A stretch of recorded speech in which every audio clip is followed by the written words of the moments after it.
In the early 1950s, the world's greatest player was Ben Hogan. By the end of the decade, golf was searching to identify his successor.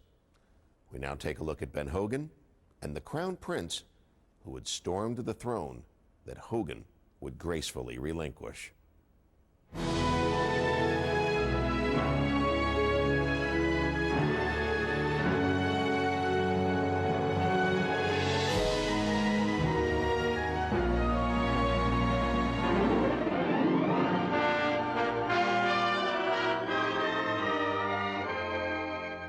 In 1951, Follow the Sun, a motion picture based on Ben Hogan's life, made its debut.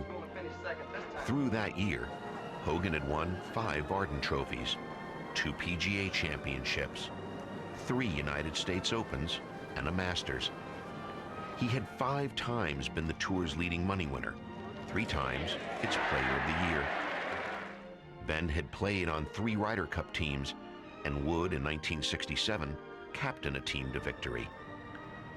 His greatest season, and arguably the greatest any pro has ever had, was still to come.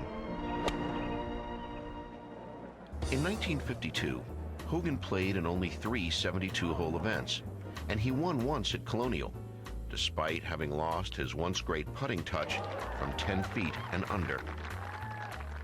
In March of 1953, Hogan practiced at Seminole in Palm Beach, Florida, in preparation for the Masters. He would strike 50 shots with each of 12 clubs every morning and almost every afternoon. That's 1,200 practice balls a day, not counting chipping, putting, and an afternoon round of golf. Hogan used to say that a tournament was an anticlimax to preparation, and in the 1953 Masters, Ben Hogan anticlimaxed his way to a 5-shot victory with a record score of 14 under par.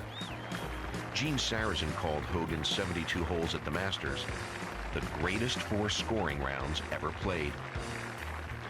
By the time the 1953 U.S. Open began on June 11th at Oakmont, Hogan had played in 4 events and won 3.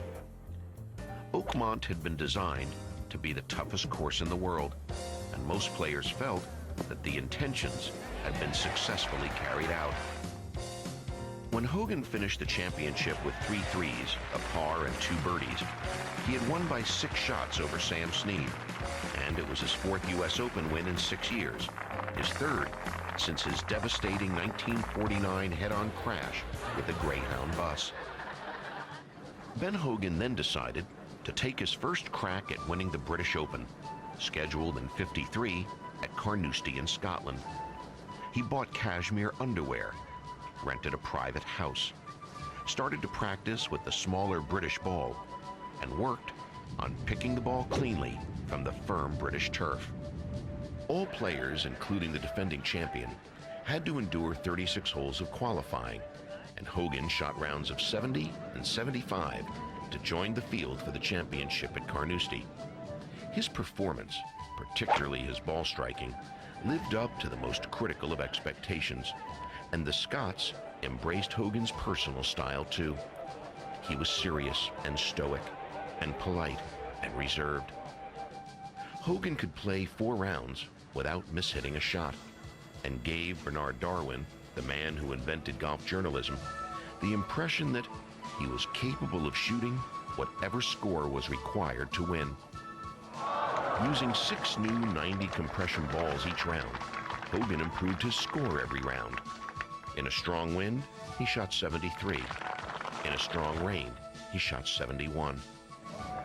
The final 36 holes were played in one day, and Hogan shot a Friday morning round of 70 to tie for the lead, and a final round 68 to win by 4 over 4 other players.